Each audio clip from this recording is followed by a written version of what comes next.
Olá, meus amados irmãos e amigos. Como faz bem a nossa alma estarmos diante da palavra de Deus para meditar nela. Eu conversando com uma determinada pessoa esta semana, ela me passou a seguinte informação. Eu tenho uma amiga que me disse que ela prefere que o filho dela seja um ignorante do que seja um enfermo. Aí, ouvindo essas palavras, eu comecei a meditar naquilo e fiquei um pouco assustado. Passei a entender que o mundo, as pessoas que estão no mundo, não têm assim saída. Vive numa situação de morte ou morte. Não tem expectativa boa para o futuro. Aliás, o futuro é tenebroso, porque a palavra de Deus nos afirma o seguinte, em João 3,36, Jesus fala assim: aquele que não crê no Filho de Deus, ele vai e diz, a ira de Deus sobre ele permanece. Olha só. Então, na verdade, não tem saída fora de Jesus. Quando ouve-se uma pessoa falando assim, é como se ela estivesse numa encruzilhada de morte e morte. Encruzilhada de morte com morte. Estamos aqui. Eu estou aqui como membro do reino dos céus. Quando Jesus fala que o meu reino não é deste mundo e vocês também não são deste mundo, é porque a nossa realidade é a eterna, garantida na cruz de Cristo. O sangue de Jesus nos remiu, nos tirou das trevas para a sua maravilhosa luz. Temos essa segurança em Cristo Jesus. Eu aprendi com um texto que o pastor Rogério tem me enviado, desde o dia 27/4, todos os dias ele me envia textos bíblicos, e eu tenho aprendido muito com ele, com essas mensagens. Ele agora no dia 4, ele me enviou um texto em que diz assim, Jesus falando, aprendei de mim. Aprendei de mim me chamou a atenção, porque sou manso e humilde de coração.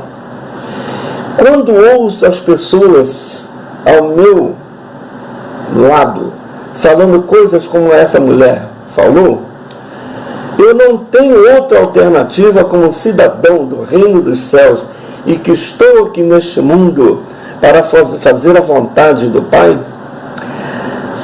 Eu tenho mesmo que cair na palavra e aprender de Jesus. Jesus é a coisa mais linda, mais espetacular, mais fina que este mundo pode conhecer. A palavra de Deus é linda, é preciosa, porque ela é harmônica. Ela é respondida com ela mesma. Ela se explica. Impressionante. O apóstolo Paulo falando à igreja, aliás, Pedro, falando aos crentes, ele fala assim na sua carta, na sua epístola, capítulo 2, verso 21, ele diz o seguinte, porque para isso, olha, para viver o Evangelho de Cristo, porque para isso fostes chamados, porquanto Cristo também padeceu por vós, deixando-vos exemplo para que sigais as suas pisaduras. Vejam só, aprender dele, seguir as suas pisaduras. Ele amou até o fim.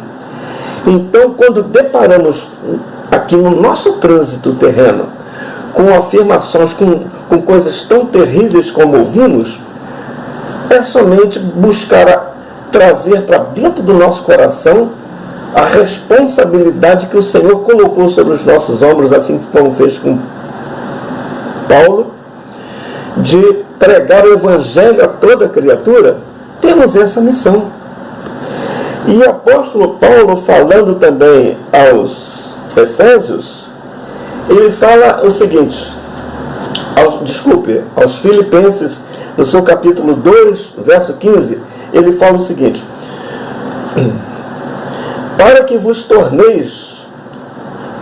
torneis irrepreensíveis e sinceros, filhos de Deus imaculados, entre a qual resplandeceis como luminares no mundo. Olha só, que missão temos, que responsabilidade de amor temos. Amamos a Jesus? Então, vamos viver Jesus. Para viver Jesus, precisamos aprender dele. Aprendei de mim. Preciso me lançar aos braços de Jesus, preciso me lançar em comunhão com Jesus, para que ele faça uso da minha vida para minorar ou para salvar aqueles que estão indo para o inferno.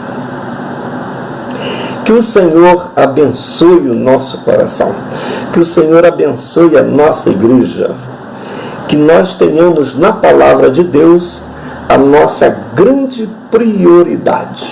Ela precisa ser isso na nossa vida, a prioridade. Vamos agradecer a Deus. Ó Deus, que momento especial temos vivido quando pegamos a Tua palavra e meditamos nela. O Senhor fala conosco. Quando nos deparamos com as mensagens do Velho Testamento, nós nos sentimos ali como a Tua igreja, aqueles que foram separados no meio dentre as nações para ser os seus representantes, povo especial do Senhor. Vamos para o Novo Testamento e Paulo fala assim: porque o viver para mim é Cristo. Eu preciso aprender da Tua palavra para que o Senhor se agrade de mim, porque naquele dia o Senhor vai convocar, o Senhor vai tomar para si a sua igreja imaculada, a sua igreja santa, irrepreensível, para que estejamos para sempre com o Senhor. Abençoe a Tua igreja, para que amemos ao Senhor e a Tua palavra, em nome de Jesus. Amém. Meus irmãos, que bom passar esses momentos falando da palavra de Deus. Que o Senhor nos abençoe enquanto aqui vivermos. Amém.